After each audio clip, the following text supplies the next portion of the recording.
Confirmed. Let's go. Let's go.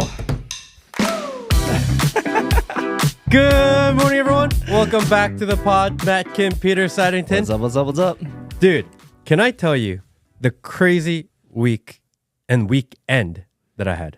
Please do. Oh, bro. What's going on? So, on Sunday, Tucker Carlson announced his Tucker Carlson Network. Yes, I heard of that. And it is a network for his content to be shown out. And I got excited because I subscribed to his newsletter and I'm super excited about everything Tucker is doing. And obviously, he is trending all over the world right now.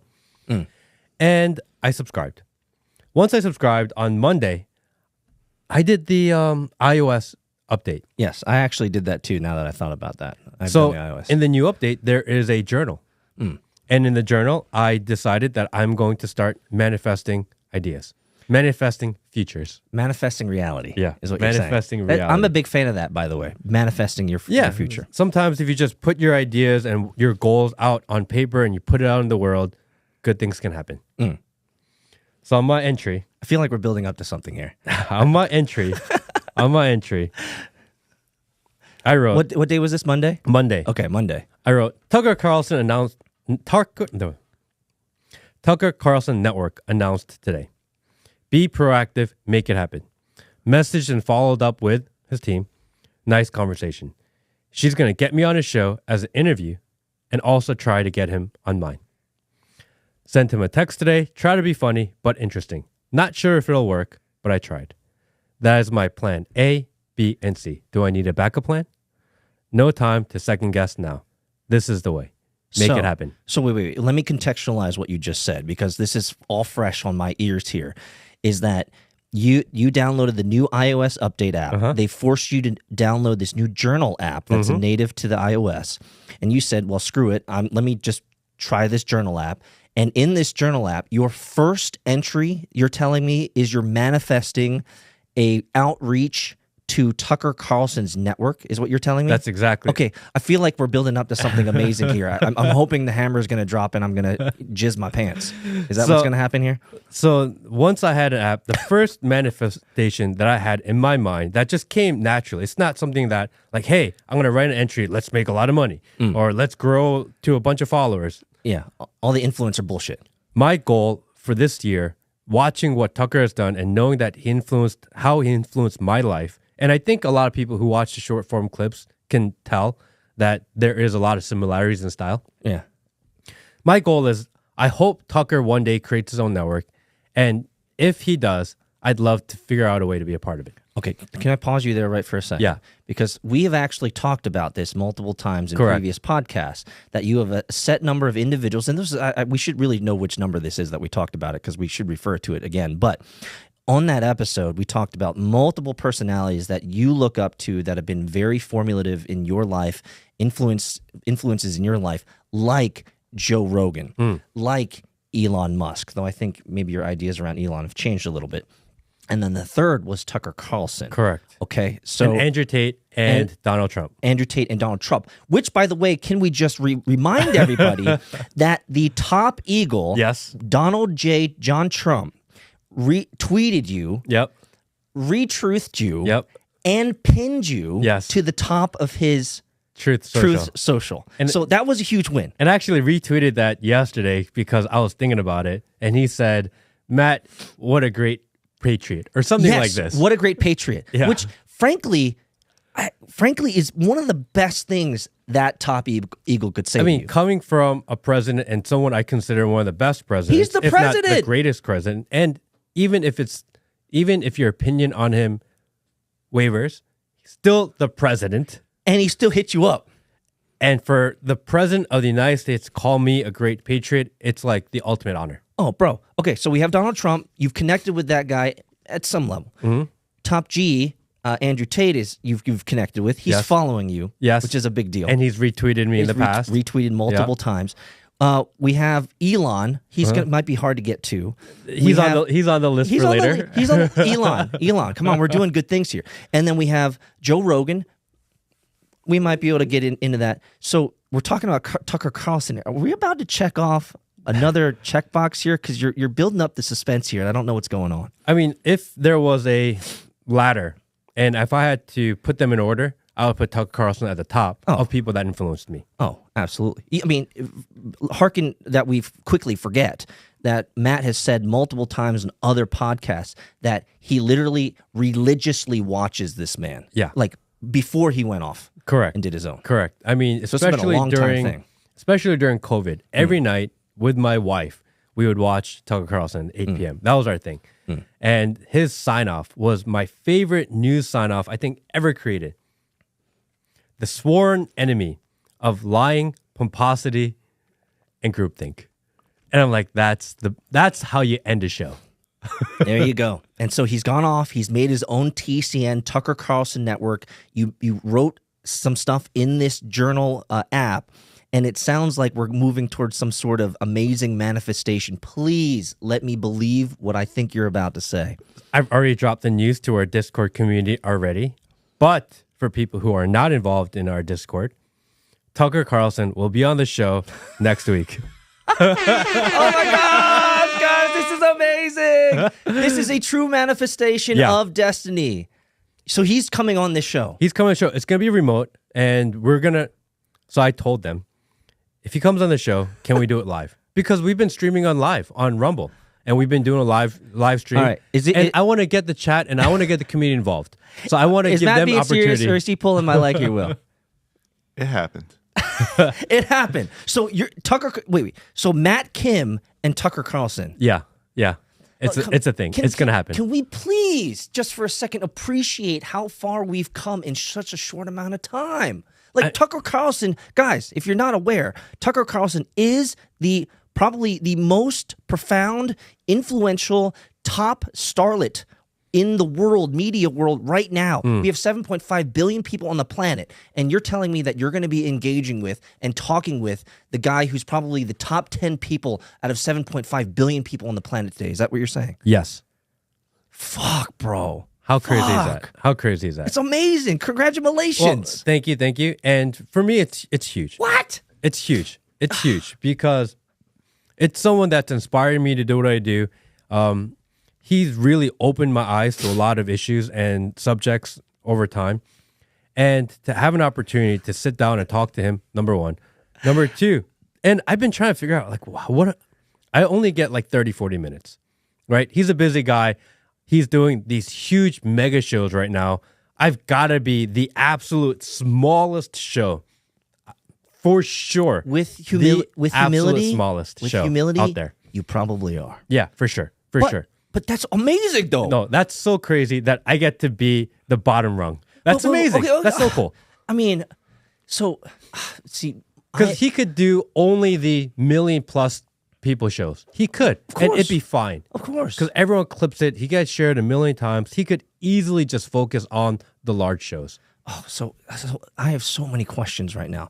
First and foremost, what are you going to talk about? Oh, that's what I'm thinking about. Because he's so intellectually smart. He has such a huge range of depth in so many areas of politics, social, geopolitics, international politics, the social apparatus around us. He's got inside ball to what the politicians are doing, the companies and businesses are doing. I mean, you could almost address him on any topic and he'd be able to wax philosophical on it pretty in depth. It's got to be things that people aren't already asking him. That is where I would go. Right. Is let's ask him the real fringe questions. Yeah. Ask him questions that people aren't asking him now.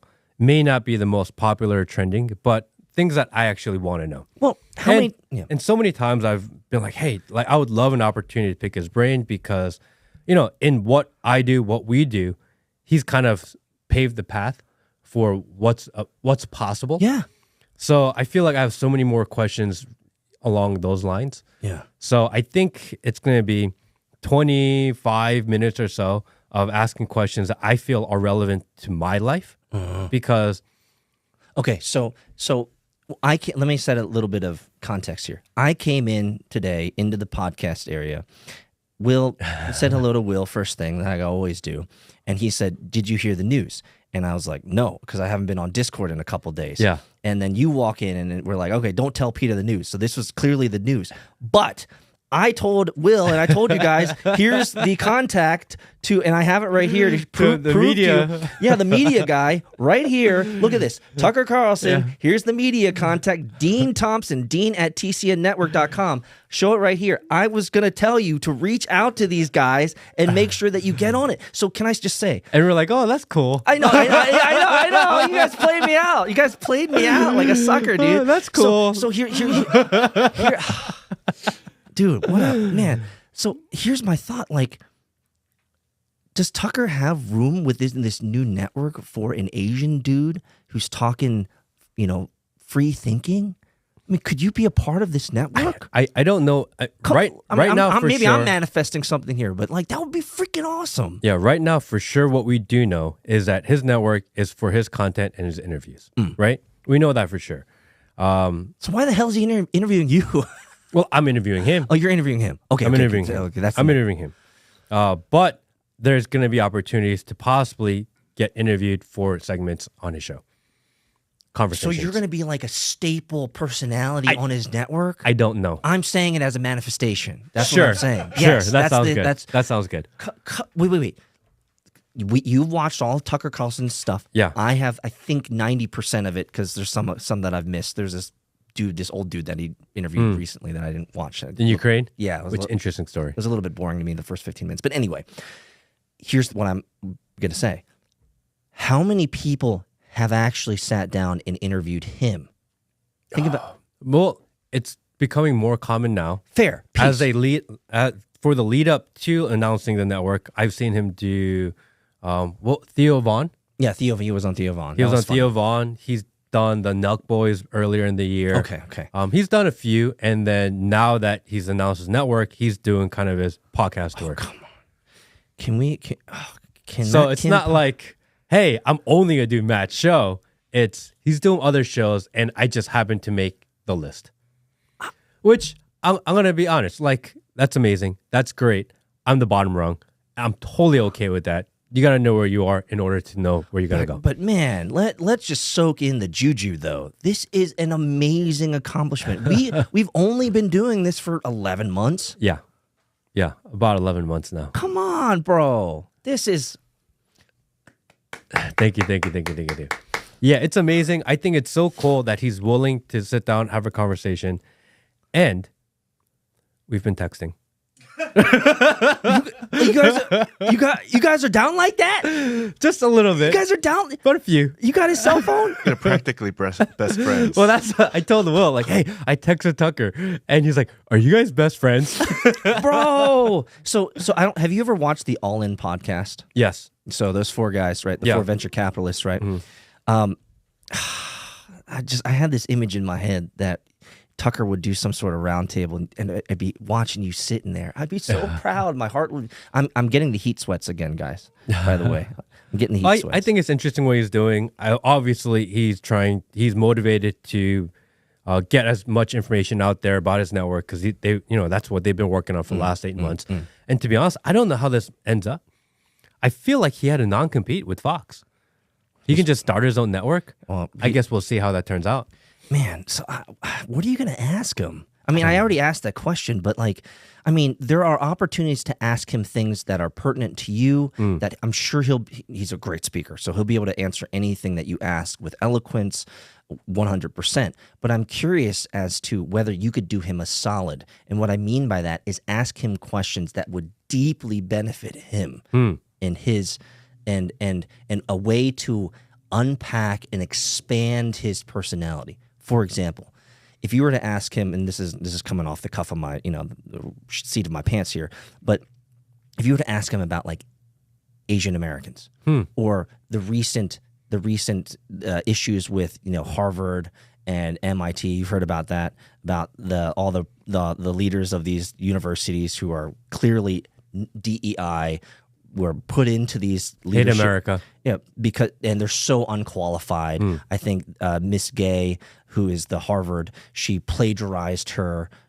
So like this is something that's impacting Americans and especially Asian Americans who have been rejected from these universities. So my point is that in your, and I feel, I don't want to overstep my bounds here, but as you start creating questions, I'm wondering if you could create questions that would give him and reveal a part of his personality that reaches into the Asian American world or something like that that can benefit his exposure. Does that make sense? Well, I did see a clip. Actually, when I told my wife last night, she sent me a clip. What does your wife think about this? Well, she calls me Tucker's friend, which is, I think, super cute. Tucker 친구야. Yeah. So if I'll be in my office working at night and she'll text me because she texts me from the other side of the house. She goes, "Hi, Tucker friend," which is so cute, so cute. I can't believe this. Still, I'm still in shell shock. I have these heat sweats because when sometimes you get excited, you get a little sweaty in like the knee pits. I'm having the knee pit sweats right now because I'm so excited for you. Do you remember when Donald Trump went to Korea and then met with Kim Jong-un in North Korea? Yeah, absolutely. Tucker was apparently there for that. Oh, really? Yeah, I didn't know that. I don't think a lot of people knew that. You should ask him about that. So I think maybe that's a question around something around there. It's something that'd be interesting in. I think, it's one thing that I would love to hear. Oh, man, I got questions for days. I get like 30 minutes. So it's not like a million questions I can ask. It's not 8 hours, you know what I mean? would want to ask him about where because I'm sure he can give you a really good story. I would want to know where he thinks America is going.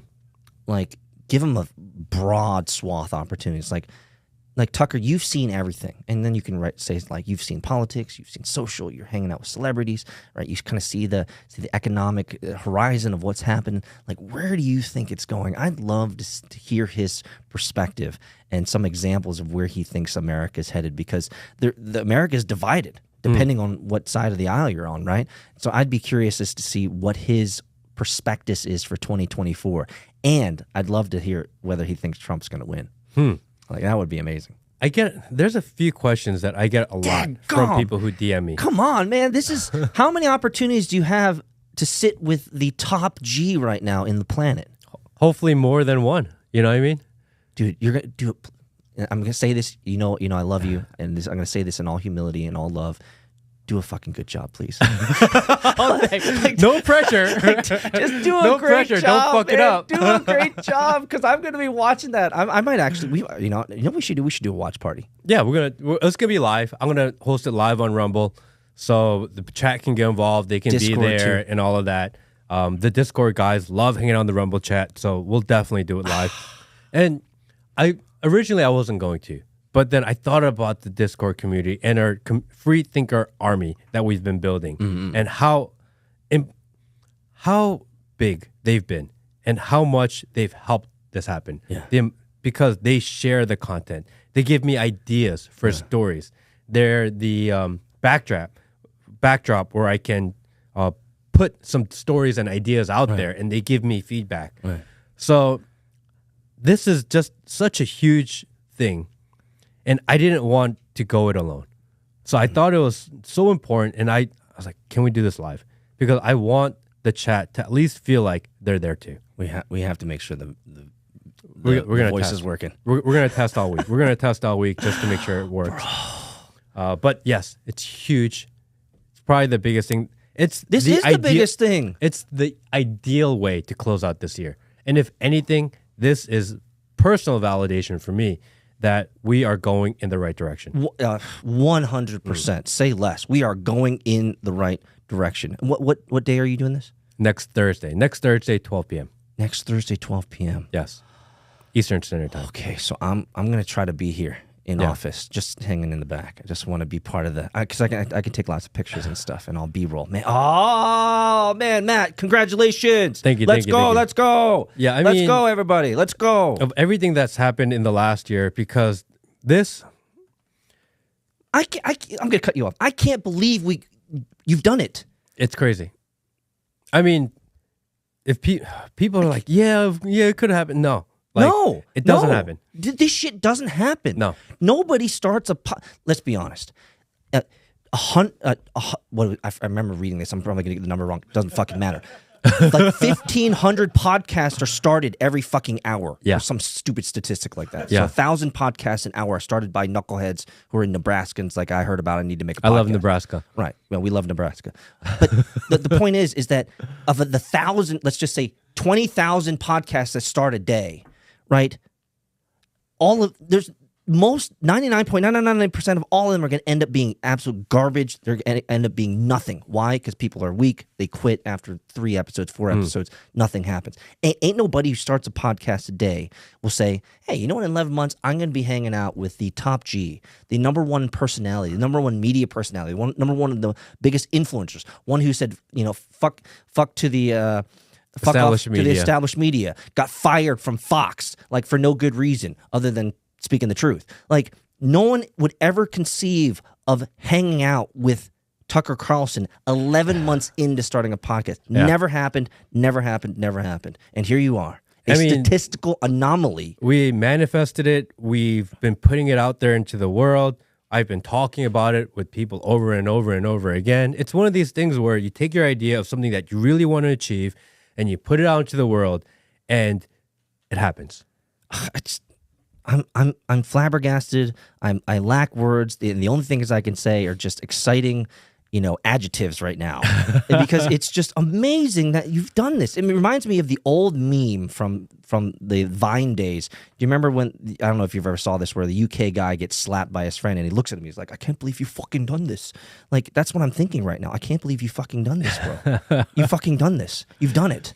Like, here you are. So, very exciting time. I don't think we changed too much what we do, because we got to stick to kind of what got us here, which is, the recipe is good. Try to just be honest, open, genuine, and, question narratives to try to add facts to our opinions. And most importantly, like, don't sell out. Dude, what's your Instagram at right now? How many people? 380,000. We're going to see you at the million after this Tucker Carlson, bro. And your Twitter's going to... dude, bro, you are about to hockey stick this mother. We'll see. I don't think the growth is the goal, because I've had this idea of, I want to talk Tucker, I want to talk to her, I want to talk to her. And I've never thought I need to talk to Tucker because I need to gain his following. It's been never a selfish goal of mine. Peace. That's, obviously. It's never been a goal of mine. I've never, I need to talk Tucker so I can utilize the relationship. It's always been, I want to talk to Tucker because I feel like there's so much I can learn from him and improve what I do. And I think that's always been the goal. That's kind of always been my approach. And maybe that's why it happened. Because if I said, hey, Tucker, I want to meet, let's get a lot of views, then maybe it probably wouldn't have happened. This is why it's happened, because your intentions were pure. As pure can be, right? Let's be honest. For those who are OGs with us, you've walked with us over this entire year, building this podcast from the very first podcast that we had in Matt's old studio, his old company building, to moving to this new studio. For the OGs who've walked with us, you know that we've just been doing us. Yeah. Right? It's just us. Just absolute, pure, unashamed, real Matt Kim, real color commentary about shit that's going on. And let's be honest, if we were more economically minded, we probably would have monetized it a while ago. Yeah.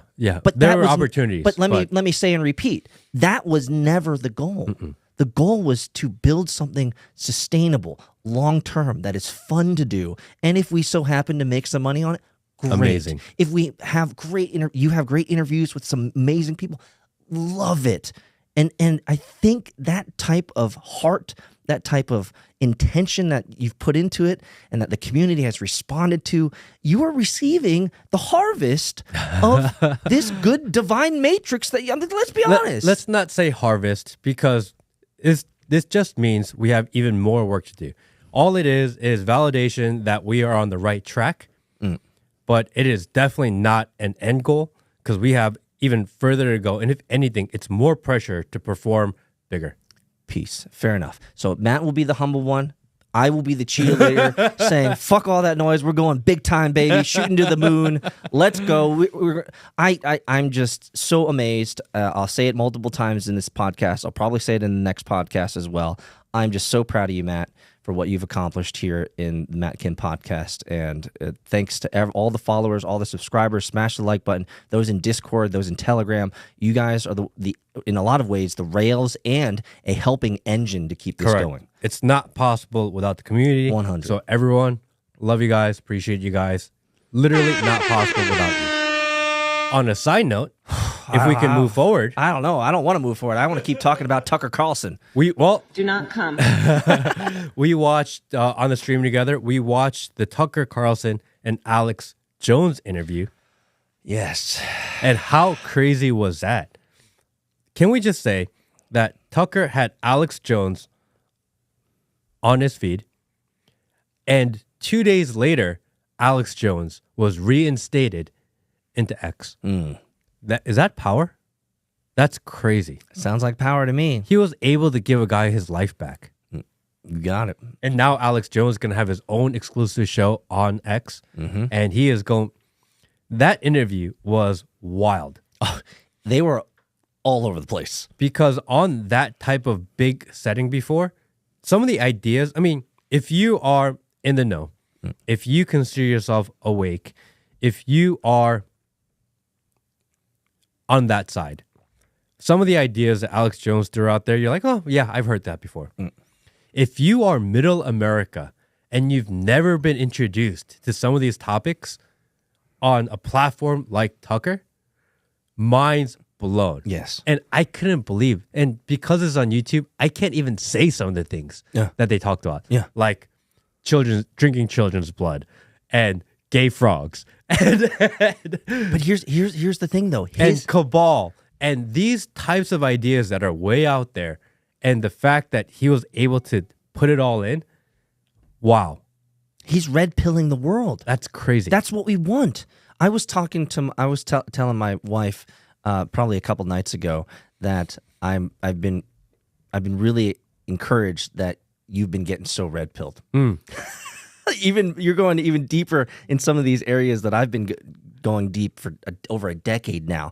But moving back to Alex Jones, I love the fact that he's red-pilling middle America. Yeah. And those who've never heard these ideas before. And the fact remains that if you just do a little bit of diligence, you'll realize that his hit rate is like 90%. Yeah. He's like, he's a Hall of Famer. He's been off on a couple things, but he's been spot on when it comes to some of the quote unquote conspiracies that we all realize they're not a conspiracy. They actually happen. I mean, they opened with him predicting 9/11, which is wild. I didn't know he did that. Yes, he did. That is crazy. And he had all the deets on it. Yeah. And then he predicted how COVID would transpire. Yep. Crazy. Exactly. So good to have him back on the platform. The thing about free speech, and I love how Elon said this. He said this during his New York Times interview, which we talked about last week. He said, you only know free speech exists if you hear things you don't agree with. Yes. I love that statement because it's so true. If everything you hear, you agree with it, it means the other side is being censored. Yeah. You have to be able, and if you choose to turn it off, that's your personal freedom to turn off and block whoever you want. I'm glad that looks like he went away from the block button. If hate speech is proof that free speech is alive. Yes. I love when he said that. I think it's so true. And you can agree or disagree with Alex Jones. I happen to agree with a good portion of it. Some of it's out there. Maybe I'm not ready to dive that deep yet, but I think it's worth at least listening to and questioning and thinking about the narratives. I love that he's back on. I think he's a breath of fresh air. I think Alex Jones coming back on X, on the largest social media platform and kind of news platform out there that exists right now, which is X. It's refreshing to be able to have such a character on X because not only does he set a precedent, but he actually expands the narrative in what we're able to talk about. I think we were able to talk about this much on X. Now that Alex Jones is here, we're able to actually talk about even more, which is a great thing. And all of us that were considered, kind of extremists, now we've become centrists. I know, right? and I think the thing that you can get salty about, I know I could get salty about, is how much stuff we've been censored for in the past and demonetized in the past and have videos deleted in the past, but now they're acceptable. Yeah. I mean, it just shows that the censors, those who are sitting at Google and YouTube and what have you, are a bunch of blue hair sheepdog who don't want these messages out. But we love them. We love YouTube. I don't. But like now that we've increased latitude, right, with an Alex Jones, like these censors they can't stop what's coming. Yeah. The red pilling is coming. Well, I think this is a great thing. I think it's great because Elon and X are kind of leading the charge. Yeah. And they're really pushing the boundary now to almost a free speech absolutist. And yes, there is a little bit of censorship on there. Let's not give him a complete pass. He's doing a little bit. And they're doing a little bit of throttling of people that may be considered too extreme. I get it. But he's leading the charge. And it forces all the other social media companies to react. I think Elon sitting at New York Times in that conference saying, "You're gonna blackmail me with money?" Like he doesn't need money. Yeah. You don't want to advertise with X? F off. Yeah. Like I showed that to my wife because she hadn't heard of it because she lives in a different matrix, right? And she loved it. Handbags and puppies. Yeah. Hi, Susan. We don't talk about you on the podcast, do we?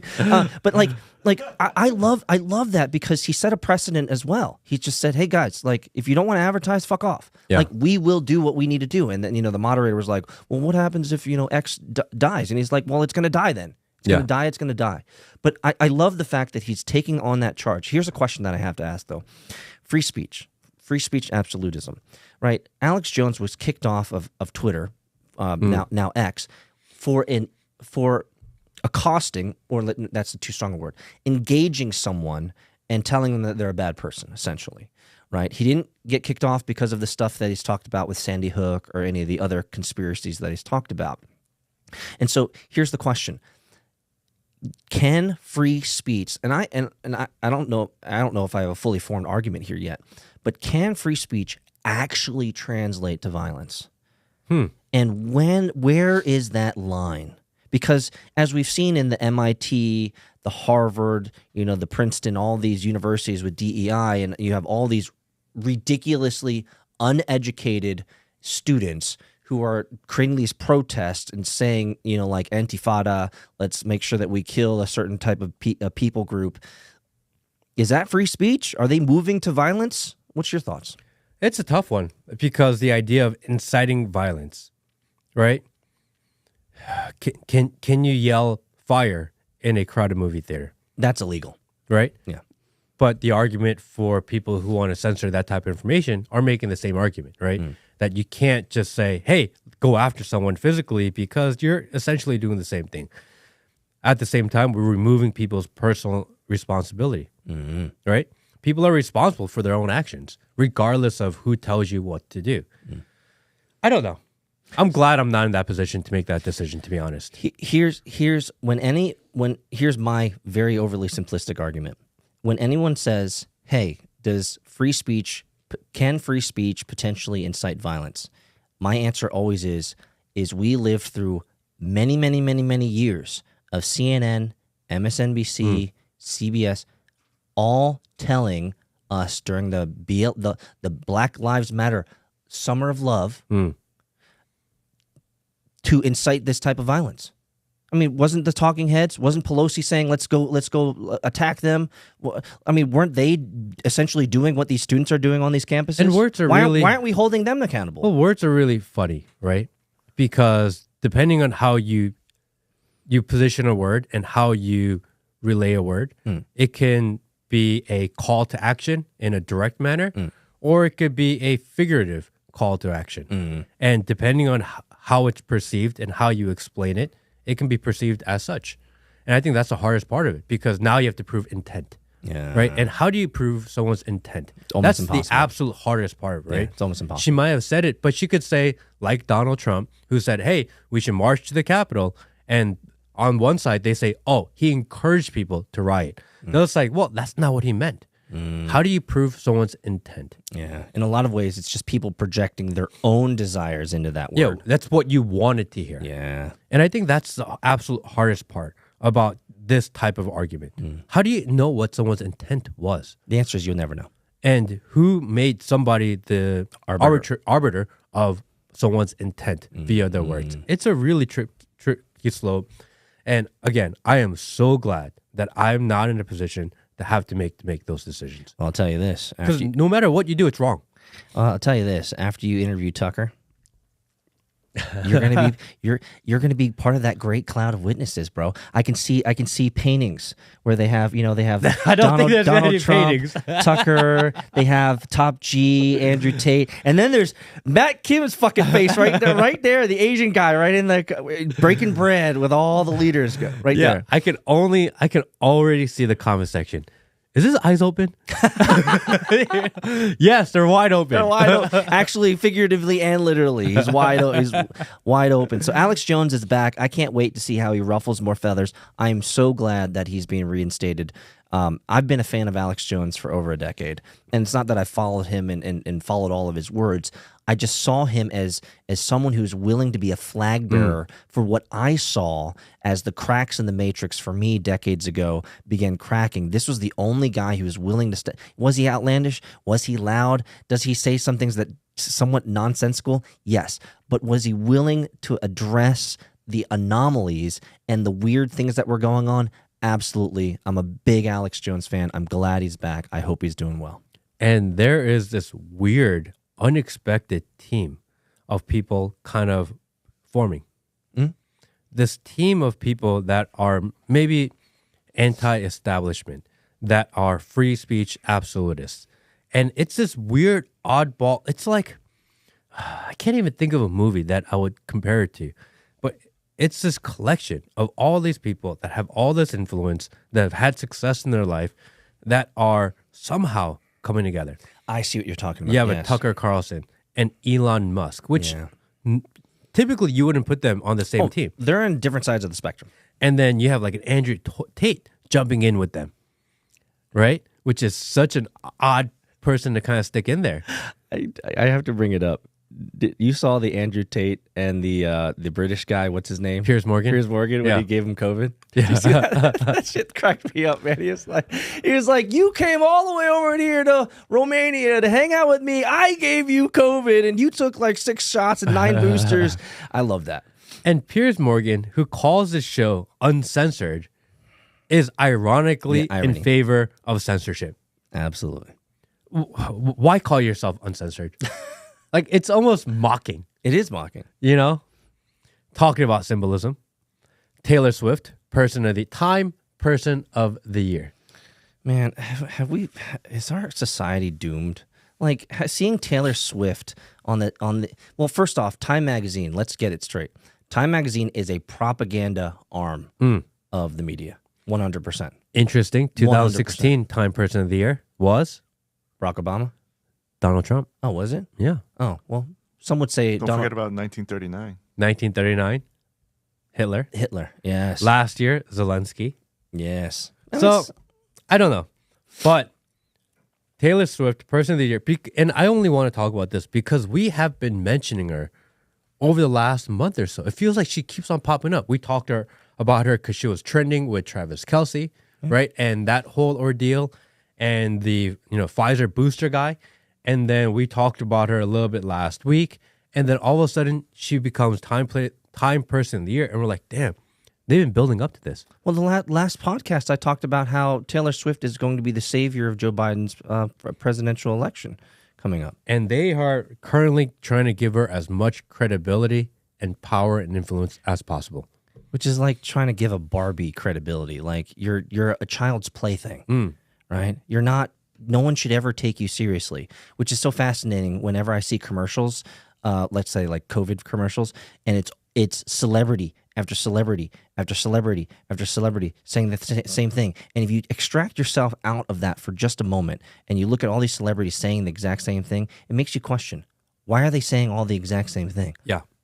Number one. But number two, who's paying them? Did you know that all of her music was purchased by Soros? Yeah. Now they're best friends. What does that tell you? Well, I thought about it because people were like, why would she team up with Soros when he took her catalog? And I was like, wait a second. She is re-recording all those songs. Actually, he gave her an opportunity to double dip.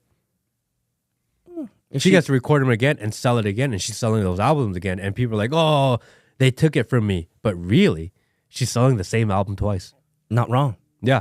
So it's a benefit to her to sell out her soul because she gets double paid. Well, because I was watching this clip of her yesterday, and it was a clip of her for like 10 years ago, and she was doing country music, and she's like clank, clank, clank, clank, clank, and she's like nice, cute, and innocent. Yep. Just like Britney Spears was back in And the then day. all of a sudden, I'm watching like the future clips, and it's like her doing her witch satanic rituals on stage with the snakes everywhere and snakes in the audience. Black boxes and all that stuff, yeah. And I was like, what the hell happened? Money is power and Satan is real. That's crazy. Seriously. I mean, what people don't realize, and this might sound like, oh, And you know, people worship her. people do truly worship her. Yeah. People truly do worship her as part of the occult or whatever you want to call it. But and people will think, oh man, Peter, you're being a helicopter parent, or you're being overly protective of your kids.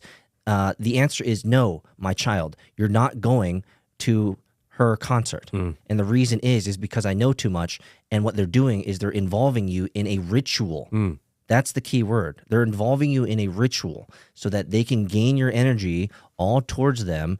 And there's so much symbolism in these concerts. It's disgusting. It's so in your face. It's ridiculous. And It's almost like the movie by Barack Obama. It's so which obvious. we'll get to. And a lot of people are going, no, like I love Taylor. Like her music is so innocent. If you just sit down and spend just 5 or 10 minutes, just start Googling around a little bit, you'll be shocked on the amount of imagery and the amount of collaboration between her and witchcraft and satanic church. And I get it. Fine, maybe it's just for show. Then why? Why? Exactly. Why then? Yeah. There are so many other ways you can take your content, your music. Yeah. You don't have to choose. Who wakes up and goes, hey, I'm going to do a concert today. I think I'm going to make it as satanic as possible. When there are kids there. Yeah. My concert is 70% kids under 18. Do you know what? I want to show them a good time. Let's make it as satanic as fuck. Exactly. Why? Said no one ever, unless you're part of that type of elite. Unless you are deliberately trying to do it. Well, I think it's concerning. Well, I think we've talked about this before, but I don't mind repeating this. As an entrepreneur myself, you're an entrepreneur, you're a creative, I'm a creative. For most people in the world, if we're just honest about it, most people in the world don't create value. Think about it. They don't create any value. They're just a cog in the wheel of things. But if you extrapolate yourself one level higher and you actually are a creative, you know that when you create something, you build something out of your own hands, every single part of that creation is meticulously planned. Now, when I say meticulously planned, it's not that you spend 9 hours thinking about that font size. It is, no, you decisively chose that font. You chose those curves on the button. You chose the 3-pixel rounded edges. You chose the imagery. You chose the logo. If we were to look at this amazing studio that we have here, would you say that every aspect of this studio was a decision that you intentionally made? Of course. Okay. And you understand this perspective because you created it. So, for those who've never created stuff, it's hard for them to look at concerts and say, no way someone would sit around and actually think about all this satanic image. It's just inconsequential. It just happened, right? Never happened. Every single concert is meticulously planned. The imagery, the timing of the fireworks, the timing of the Satan flashing in the screen randomly. Like, this is a ritual meticulously planned. And if you're ignorant of that, then you've been living in 1980. And devil's advocate, there are people that are watching this right now that may be even on the spectrum of aware. They're looking around at our set and going, you guys say all this, but you guys are hanging out in Christmas holiday decorations. Yeah. So we have chosen Christmas holiday decorations for the purpose of this theme of the month, which is Christmas, which is good. And there are a lot of people that believe that the holiday itself is part of the ritual. Have you ever gone down that one? See, more than I'd like. Exactly. More than I'd like. And it's so easy to say, the one that we care about, it's not a part of the cult. But the one that you care about and the one that you say is not, it is. It's so easy to say that because Fair here enough. we are. Somebody in America is watching us going, you guys are hypocrites. You guys are celebrating Christmas. You could say that. And we did make the decision to put on fireplace and Christmas because we're trying to be with the holiday. No problems. But the difference is, see, our intent wasn't to be a part of a cult type of ritual. yes, But there are people that say, look, you guys are fucking with people. There could be a small segment of people that think that. Fair enough. But I think what matters here is the degree of like. The imagery isn't changing. It's just a Christmas with the fireplace with a tree. What if the main screen was Santa Claus? If it was, does it change? If it was, if we were to keep going and flashing stuff and pointing people to the imagery and suddenly have Christmas is what you need to be celebrating, then yeah, it could seem like it's now propaganda. Yeah, because we can say, look at Taylor Swift's concert. It's all a part of ritual while we sit in our own ritual. See, now you made it a thing, Will. Now we are in the middle of the cult. Sorry, guys. Our cover's been blown. Clearly, we're in the Santa Claus cult, the cult of Santa Claus. Because yesterday, Diamond Dallas Page was here, and we did a recording. Awesome, by the way. WWE Hall of Fame wrestler. I can't amazing. I can't wait for the episode. So cool to have him here. And at the end, we're like, let's take a picture because awesome. Take a picture. And his signature thing is to do a diamond. Yeah. So he did one side diamond, I did the other side diamond, and I put it on my Instagram, and I got flooded with messages. Matt, are you signaling to us? Matt, is that? And I'm like, no. The guy's name is Diamond Dallas Page. It's just, and people are like, it's symbolism. I'm like, fuck, you're not wrong. Yeah. You know what I mean? For me, it was completely innocent. I wasn't thinking, hey, let's do it. Yeah. Right? But people perceive it. What if you're Taylor Swift and you're like, hey, I like witches. I think they're really cute. Hey, let's put some snakes. I think that's really cute. and people are like, that's satanic. She's like, I didn't know that. Girl. Is it possible? No. Impossible? Impossible. No, impossible because she is the main attraction. She's part of the planning of this. She's writing the songs, or not writing the songs. She's performing the songs. She's lip syncing the songs. Lip syncing the songs. She has to have her timing right for the moving platforms. Right. She's part and parcel of it. She's part of that entire thing. So she is deeply engaged with the operations, the background, the scenery, and the narrative. So it's a lot different from taking a random picture of a guy who's retired from the World Wrestling Federation and his symbol back then was a diamond, right? I mean, it's not like you're going around being like, right? Don't do that. Right? Someone's going to screenshot that and be like, oh, Peter, now you're canceled because you're part of the satanic club. It's like, no. He's trying to get in. Yeah, well. Application. Only if there's Zelensky type of money behind it. That's what I want. Can we talk about Zelensky then? He was in America. He was here. He's on his fundraising tour. I believe he asked for $61 billion. Yeah, I think Biden agreed to $200 million or something like that. He came here to date, according to congressional records, and this is a low number, but according to congressional records, we've given $75 billion to Ukraine. Didn't we only need like 50 to build a wall? Less. And he came around about a year and a half later and says, hey, I need $61 billion. Let me tell you what story currently is trending through the establishment media. Okay? There is a story right now. I saw him on Fox. Why were they having on Fox? Because they're all a part of it. Ripped him apart, man. They should have ripped him apart. There is a story, the headline from CNN. Russia has lost 87% of troops it had prior to start of Ukraine war, according to U.S. intelligence assessment. Lies. Basically what they're trying to do, and the narrative they're trying to push out, is Ukraine is so close to winning that if you just give them this little bit more money, they can actually win this thing. That's the narrative. That's what they're trying to put in people's heads. Because they're like, 87% of the Russian troops are gone. Bullshit, number one. Number two, they're just trying to make you like, oh, damn, we're close. And I thought about it. I've heard people that are addicted to gambling say the same thing. I just need one more buy-in. Yeah, one more buy-in. Just one more buy-in. I can make it back. I swear. Just one more buy-in. I'm going to make it, man. Bro, can you float me a G? Yeah. I swear. This is the last time I'm going to ask. I can do it. How many times have you heard that in your life? It's a boy who cried wolf. If you're going to ask for $61 billion additional dollars, I think it's completely fair ask to say, hey, where'd you spend the $75 billion? Kind of makes a lot of sense. If you can prove to us that you spent properly the $75 billion, or you know what? I don't even care if you spend it properly. Just tell us that you've spent it. Where did it go? Such basic. Yeah. Where did the money go? And if you say it's to buy your second yacht, fine. Do you know what? I can live with that. At least tell us the truth. Yeah. If you can't account for $75 billion, how dare you come and ask for $61 billion additional?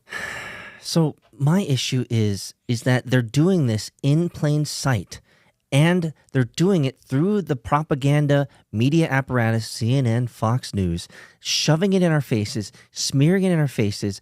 And I'm not the right person for this, but I have to beg the question, which is, when is Americans going to look at this and be like, fuck, this is enough? Like, all of my money, my taxpayer money, is going to this guy I don't even like. They're spewing lies. He's buying yachts. Last time his wife was in New York, she came away with like $400,000 worth of bags, right? And like jewelry and stuff. Like, gotta look good for the pictures. I mean, for the GQ article. Like, I don't know where that line is, Matt. Oh, I think we've crossed that line long time ago. So here's let me ask you this. Do you think that he's asking for this money because he knows his time is up and he's just trying to squeeze the last juice out of this lemon that he possibly can? Because, I mean, like, he's getting to a point, in my opinion, now, I don't know anything from anything, but it seems like to me he's on thin ice. And he's about to be Hillary. He's about to be Clinton because he's no longer useful to the world order. I feel like he probably didn't even want to be here because he was probably like, this is a waste of my time. I don't want to go. And they're like, dude, you better go grovel and ask. Yeah, because it's part of our, yeah. You have to do it. We got to funnel more money through you, bro. Because when you think about money, right? Me and Will, we just bought a house. Oh, you guys bought a house together? Wrong. We just bought. I didn't know y'all like that. We just bought ourselves individual houses. I don't know how else to word that. We just bought houses. And when you buy a house for an asset, and assets, questionable word, for something that is on physical land that can't move, that can't disappear, the amount of documentation that you have to prove in order to buy that house is like fucking long. Yeah, I know. It's crazy due diligence to buy a house. Yep.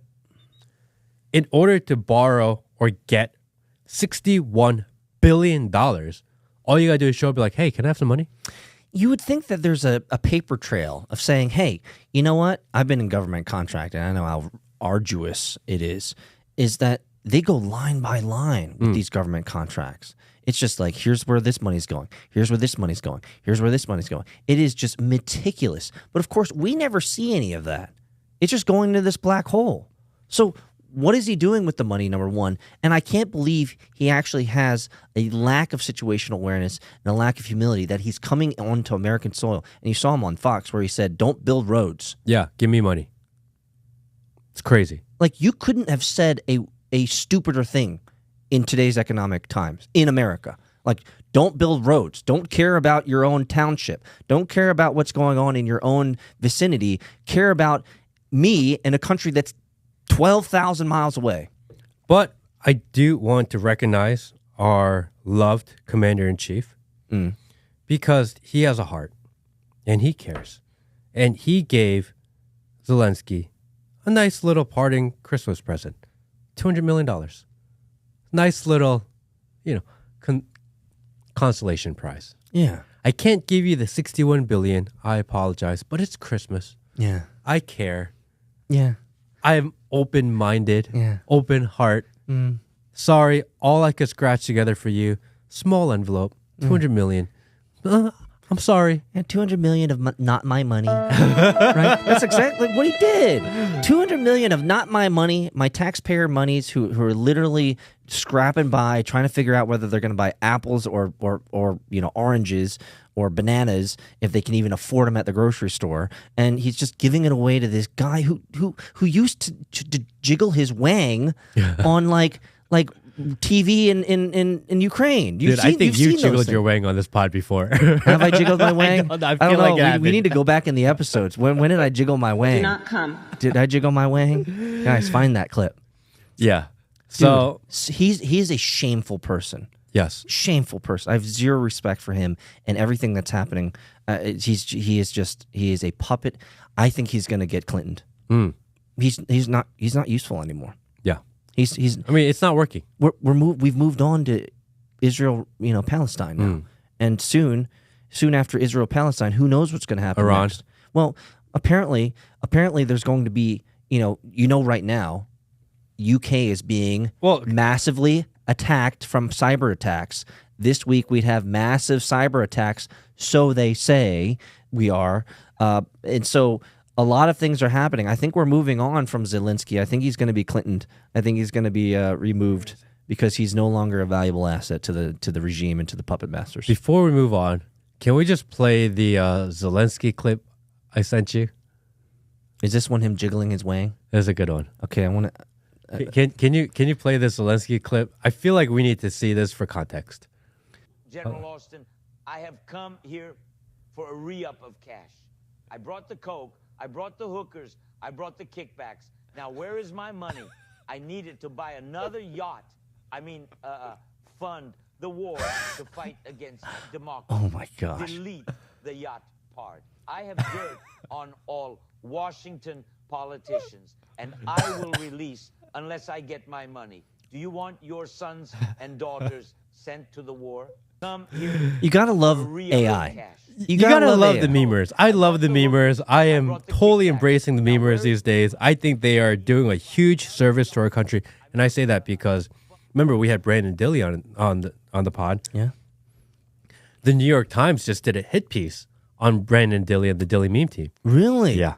Yeah. Wow. They just released a hit piece on him, saying how they are affecting America and they are being the digital army for Trump. 100%. And they're like, awesome. Exactly. What people don't realize is the digital war is memes. Yes. And they are soldiers in the war. Oh. I love what the meme team does. And shout out to Brandon Dilley. Yeah, and I messaged Brandon and I said, dude, I hope you frame that and put it on your wall. Let's go. Congratulations. Congratulations. Bro. Congratulations. Yep. To have your own New York Times hit piece, I am still waiting for mine. It is. It's actually a badge of honor. Yeah. Like if 2024, if I can manifest anything, I want a hit piece. Well, if you're going to be going on Tucker Carlson, bro, I may get one fast. Get ready for the shotgun blast of hit pieces, and which is going to be really odd because they can't be racist against you. Oh, they do it anyway. They'll call me a white supremacist. Do you not remember the Mexican white supremacist? That's right. Anyone can be a white supremacist these days. That's right. That's from Idaho. You don't have to be white. It's true because all of the engineers, scholars, and doctors that are coming across the border, they're actually all white supremacists. Yes. That's right. Yeah. You can no longer have to be white to be a white supremacist. So apparently, like maybe I'll get on the list. Maybe they'll put me as a misogynist or a racist. I'm most likely a conspiracy theorist, but I don't know. Alex Jones loving, Tucker Carlson loving, absolutely. If I got a New York Times hit piece, that would be on the top of my Twitter bio. Yeah, 100%. That would be the thing that I put on. Exactly. There. Yeah, for sure. And I would make a T-shirt out of it. I would wear it every day. I would retweet it every day because of all the things I've done. I feel like that's what I'm looking for. Well, if you've gone on the bad side of the New York Times, then you know you're doing something right. Yes. So Brandon Dilley and the Dilley meme team, congratulations. We salute you. Officially made it. Yeah, you've made it, bro. So going back to the Obama movie. Oh, do we have time to talk about that? How crazy was that? I messaged you over the weekend. I was like, dude, you need to watch this thing. He did. Matt Kim messaged me because I don't have Netflix, but he said, you got to watch this thing. It's so much symbolism.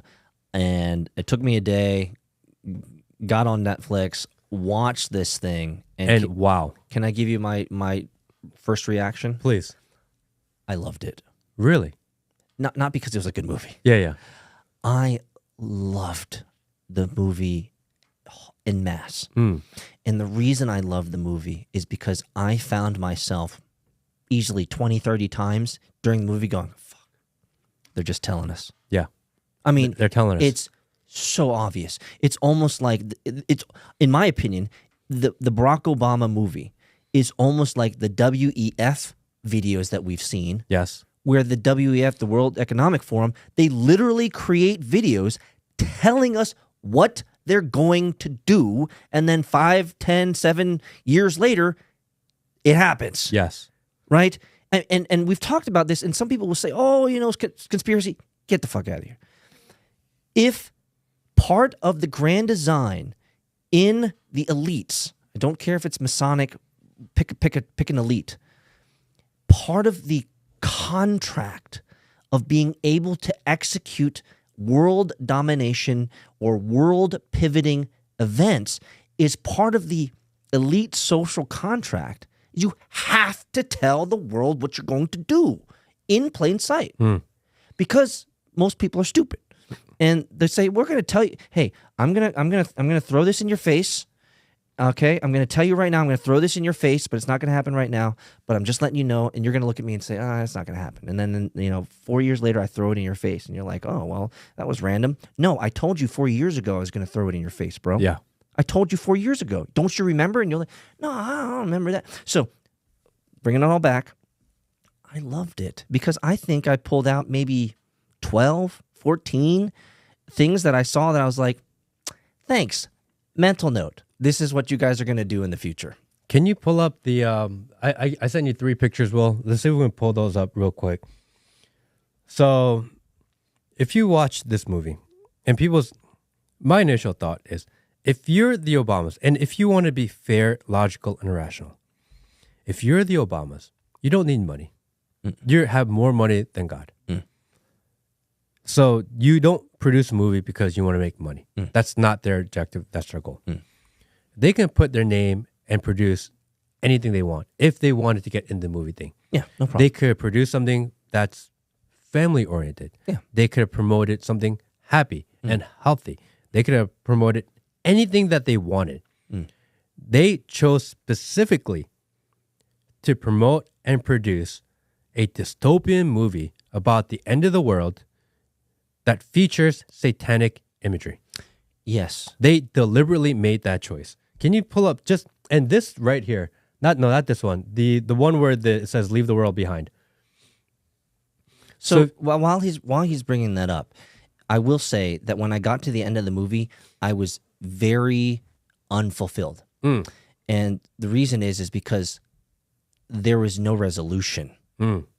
If you think about that movie, I might be cheapening it here, but maybe for those who've seen the movie, you can resonate and agree with me here, is that I actually didn't see any resolution. There was almost no real climax. It was just a long commercial, a narrative of a model of what will happen when the internet goes down, when all communications go down. And spoiler alert for those who haven't seen the movie and you're super conscious about that. I'm going to ruin the end of the movie right now, okay? So spoiler alert, put it on pause, or don't listen to this next segment, okay?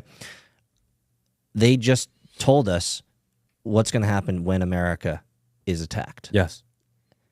There's no resolution here. It's just bad negativity all throughout the entire movie. And when you see the final scene when nuclear bombs are going off in the city, that's... Oh, no. There is a resolution. What, the girl in the bunker? Yeah. The girl goes to the red door, and it's the Great Reset. Everyone else around dies. That's how the movie is. So the resolution is everybody else dies except the little girl in the bunker? That wanted to watch Friends. Brother, yes. That's not a resolution. That is a resolution. You think that's a resolution? Yeah. Everyone dies, and that it's reset. So, is this... Plus the people that got the heads up, because they mentioned the people that got heads up. Are the Obamas actually doing us a service and showing us what Project Looking Glass showed us, which is this is going to be the Great Reset? So go to the next picture, Will. So this picture, it's in the startup title. Yeah, this is the third eye. This is this all-seeing eye. Do you know how hard it is to stop on this part? It's a flash. Because it's 1/16 of the... Yeah, it's like... Yeah. Yeah. You can't... Paula she Yeah, It's Paula. impossible. Paula. Yeah, Paula, awesome. She had to hit it like 1,000,000 times just to catch this moment. I'm like, how'd you even see that? They were hiding it. Go to the next one. This is the opening scene Yeah, 666. of the movie. But guys, we just talked about this. None of this is random. No. Nobody. You don't put this as random. Nobody does. First off, ain't nobody in the world have a mug that just has a 6 on it. What Well, the it's fuck? actually 76, but the 7 is like redded out. Yeah, but what the fuck is the point though? Yeah. Right? 6, and obviously. how many of us out there have an old analog clock and a digital clock and your mobile phone? Ain't nobody do that. intentional. Of It's course it's intentional. intentional. Of course 666 is clearly the intent. So yeah, good grab here. Good grab here. Let's pull up the second clip, the one with the ship in it. Well, Oh, when I This saw is the the 3 when I stages. saw the name of the ship, I couldn't figure that out. So Yeah. do you have the answer to what that name is called and why it was named that? It was Black Lion. I don't remember what it Black was. Lion? It was the Black Lion ship. A simple 3-stage maneuver is government from within. The first stage was isolation. Disable their communication and transportation. White Lion. Make the target as deaf, dumb, and paralyzed as possible. Setting them up for the second stage. Synchronized chaos. Terrorize them with covert attacks and misinformation. Overwhelming their defense capabilities, leaving their weapon systems vulnerable to extremists in their own military. Without a clear enemy or motive, people would start turning on each other. Start eating ourselves. Done successfully. The third stage would happen on its own. What's the third stage? A coup d'etat. Civil war. It's such an odd thing Collapse. to just throw in there. This program was considered the most cost-effective way to destabilize a country. Yeah, and it seems like that I when I was watching, I was like, this is overly gratuitous. Yes. Like TMI, too much information. You know how some film critics of today's movies, because movie directors and movie producers think the audience is dumb, so what they have is the actors narrate what their intentions are in the scene. It's like, come on, brother. Like, please, we're not that stupid. You don't have to narrate the intentions of what we're doing and explain the next scene. So, it's overly gratuitous, and it's frankly bad filmmaking when the actor's telling you what the right. I mean, if it was, people will say, "Oh, it's Matt, Peter, it's just a movie." Fine, but why would the Obamas tie their name and their first film to this? To such a negative themed film. Correct. This is They the could have end done- of the world. They could have done anything they want in their life. Let's just put This it on, is what they chose. Well, let's put it- Specifically chose. let's put it on you. If you had an opportunity to co-produce and direct a movie, and it was your first movie, and you knew that because of your co-producers, your co-directors, and the stars, that it was going to blow up, lots of fanfare, red carpet, all the things. What type of movie would you want your name to be behind for your first movie ever? Ooh, I think I would make a movie about a dog playing golf. Okay, so clearly not an Not an end of the world. We're all gonna die. thing. Exactly. That's my point. Ain't nobody ever wake up and say, you know what?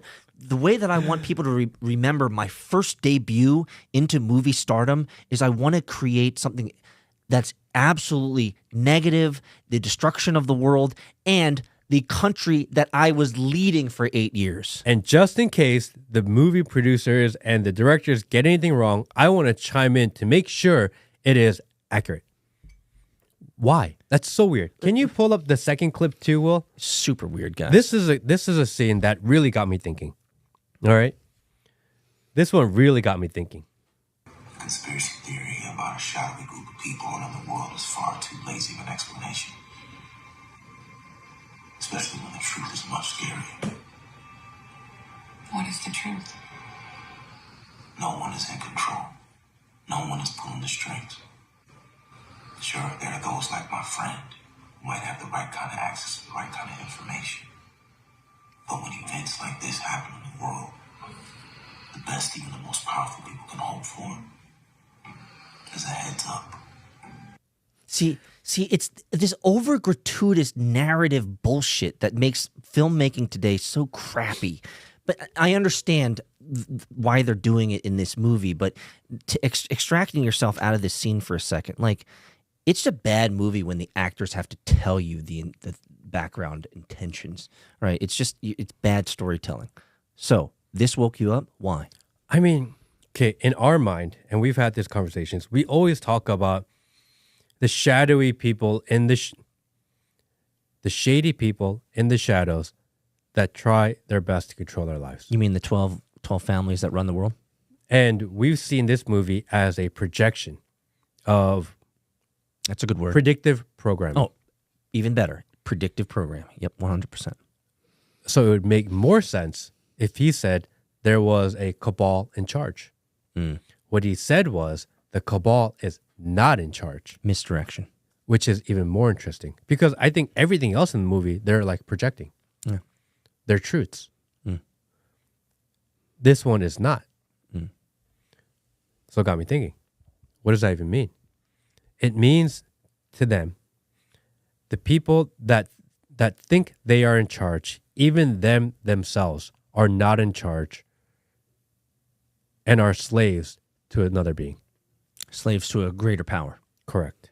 Which is even scarier. And so the only thing, according to what he just said, the only thing that the elites in the cabal, which is the context here, the best that they can hope for is a heads up. Correct. Is a text message before the event. Like, hey, 24 hours, world's going to end, go to your bunker out in Nebraska, whatever, right? And we don't know if that's actual text message or what that actual notification looks like. But the people that think they are in charge of the world, even themselves are not in charge. Which is kind of a scary thought because in our minds this whole time we thought there's an enemy. Maybe we don't know exactly who the enemy is. Maybe they work in the shadows and we're trying to figure out how to identify them. But in our minds, at least, they existed. And now they're telling you, actually, they do exist, but they're not actually in charge. Okay, then who is in charge? Who do you think is in charge? I don't know. They started off with giving off a lot of damn satanic imagery. Maybe they all just worship Satan and he's in charge. I don't know. And they all just listen to the effects of what he does. I just thought that was a really interesting segment. Did you hear? You want to know one thing I noticed? I don't know if you can find this, Will. It doesn't matter if you can. One thing I noticed is that in their bedroom, the wall behind them changes. Yeah. I noticed that, and I had to scrub backwards when I was like 3/4 away through the movie. I was like, fuck. Like, I could have sworn their background was like this calm water. And then it becomes... But then, I didn't see the second change or the third change. Or maybe I saw the fourth change. I can't remember. But in one scene, I was like, wait. That looks like really choppy water, and it's like filling up the whole screen now. So then I scrubbed back, and I was like, fuck, dude, they changed the background of the bedroom like 3 or 4 times, and it kept getting higher. The water kept getting higher and more turbulent. It's coming. Yeah, it's coming. I felt really good because I was like, oh shit, man, I actually know, like, I caught that one, man. Wow. Like, people, but here's the thing though, people don't realize when you watch a movie, all of that stuff goes into your brain subliminally. Yeah. Right? Into your subconscious. You don't know it, but it's affecting the way that it's creating angst, anxiety that you didn't know because you didn't realize that the waters are getting worse, right? Can we throw like a really odd, weird curveball to this whole thing? The Friends show that the main character, the girl, is trying to watch is the last episode, which is called The Last One. Last one, yep. She's trying to watch the show. Julia Roberts' ex-boyfriend is Matthew Perry. Matthew Perry died in a weird way. We don't know how. He was Batman. But we've been questioning the cause of his death. And we had an episode on that. Make sure you guys check that out. And he actually died on her birthday. Did you know that? Dude, I swear to God, that's true. I looked it up. The elites are so weird with their rituals, dude. It's so weird, isn't it? Dude, if you're into the satanic shit, everything's ritualized. It's so weird. I mean, coincidence, sure. You can call it coincidence all you want. Really, the last one is the show that they're trying to watch on Friends, and the main character is the wife of the guy that died on her birthday. Coincidence? I don't know. It's so weird. And he had all these cryptic Instagram posts leading up to it. Because he was like Batman. It's so weird. Which Batman, the theme of Batman is so complex in so many ways. Good guy, bad guy, telling about the imminent negative future that's going to happen. Is he the savior, or is he is he not the savior? Is he what we deserve? Right? Do we deserve this? I mean, Batman is an enigma of a character, and Matthew Perry having all this Batman imagery on his last Instagram post is really creepy. Whole day was weird. This movie really rubbed me the wrong way, but I felt like we had to watch it. Opposition research. I got a Netflix account to watch this shit. That's how dedicated I am to this podcast, guys. Did you actually buy a new account? Of course, then I canceled it. I don't watch that shit. Netflix is a bunch of garbage, bro. No, fair enough. The only Netflix show that I've watched, and I don't mind admitting, I probably watched the series 15, 17 times. Black fucking Mirror. Okay. I was going to give you the gay, but okay. I can. And why do I love Black Mirror? It's exactly like this Obama movie. It's crazy. They're telling us exactly what's going to happen with using technology to its logical extreme. Everything turns bad, right? So that's why I like Black Mirror. And we talked about it before, but the crazy thing is the Unabomber predicted all of this. Oh, kind of like Alex Jones. Alex Jones predicted all of this. All these guys who are considered these crazy conspiracy theorists kind of say, hey, we see the pattern because 1 time's a coincidence, 2 times a trend. Next, it's a pattern. Mm-hmm. We see the pattern. This is logically where this is leading. This is what's going to happen. Everyone goes, this guy is crazy. He doesn't know what the hell he's talking about. Give it 5 years, 10 years, like, fuck, he was right. So my biggest concern with this movie, and like I said, as I introduced into the segment, I loved the movie. Not because it was a well-narrated movie or a great storyline or the characters were compelling. They weren't compelling. The music was actually, I think this music was pretty actually good. The score, like really, really good there. But the reason why I love this, you gotta start looking up the song names and the lyrics too, which I did, which is crazy. Is it some backwards type shit? I mean, why do they always play music backwards? It's all part of the programming. The whole movie is programming. I guess that, and it's right. Anyway, the reason I liked this movie so much is because they're telling us exactly what they're going to do. And if you're ignorant of this fact and you say, oh, Peter and Matt, you guys are going off the deep end. No. Go back in history. You'll see the WEF, the World Economic Forum videos. They tell you exactly what they're going to do. Bill Gates had scenarios where they ran scenarios around COVID. They ran scenarios about quarantines. They ran scenarios about stuff. And I mean, and then it ended up happening like multiple times. So is Barack Obama part of that elite? Of course he is, because he's hanging out in Davos. He's hanging out in the Bohemian Grove with his, satanic. You've seen him with the satanic mask on and stuff like that. Like Epstein's Island. Yeah, he's hanging out with Epstein. He's hanging out with all the homies. So he knows. For him to produce this movie as their first movie to put their name behind. Come on.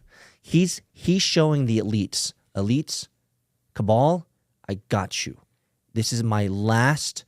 I look at it this way. It's the Obama's last way of saying, elites, cabal, we're with you all the way to the end. We've made it obvious to the world, who are a bunch of sheep who will say, oh, it's just a movie. It never happens in real life. It just happens in the movie. This is their way of saying, we're with you 100%. We're going to go down with the ship. Hail Satan. That's what the Obamas are all about. I don't want to end on such a negative note, because this is dark stuff. This is deep stuff. So can we do a reminder that Tucker's coming on the show next week? We're going to Sizzler. We're going to Sizzler. You guys remember that from the 80s and 90s? Probably not. If you want to get involved, jump into the Discord. The link is in the description. Definitely come hang out with the community. We've also started streaming on Rumble. The Rumble stream and the chat is probably the best part. So get involved. Appreciate everybody. Love you guys. See you next week. Later. Thank you, everybody.